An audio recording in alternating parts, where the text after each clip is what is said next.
Today we're going to learn about adding and subtracting unlike radicands. Simplify the expressions to have like radicands. So when you have unlike radicands, you can rewrite the terms inside the expressions to make it so that the radicands are the same, to which then you can add them together and simplify. So in this first example, we have 2 square root 2 plus 4 square root 8. Now if you notice, you can rewrite 4 square root 8 as 4, and then you can break up square root of 8 into square root of 4 and square root of 2.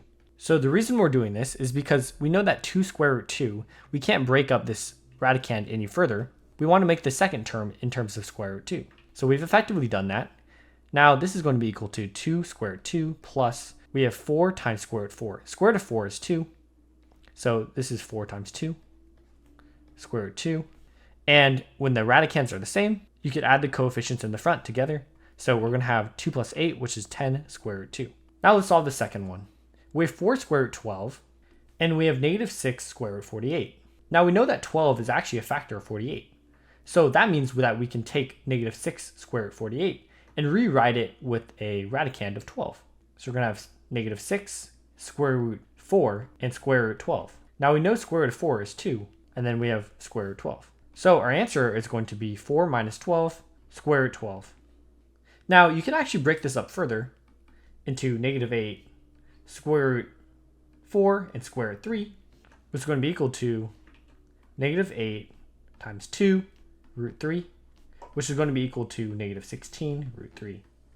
So that's going to be our final answer. Now lastly, this one has 3 radicands.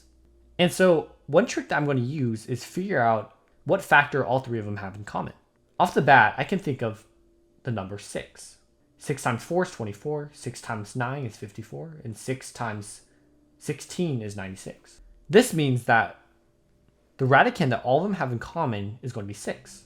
We're going to have root 6 times root 4 minus root 6 times root 9 plus root 6 times root 16. This is going to be equal to root 6 square root of 4 is 2 minus root 6 square root of 9 is 3 plus root 6 square root of 16 is 4. Now let's reverse the order to make it easier to read. And now it's as simple as 2 minus 3 plus 4, which is going to be 3 root 6. So that's going to be our final answer.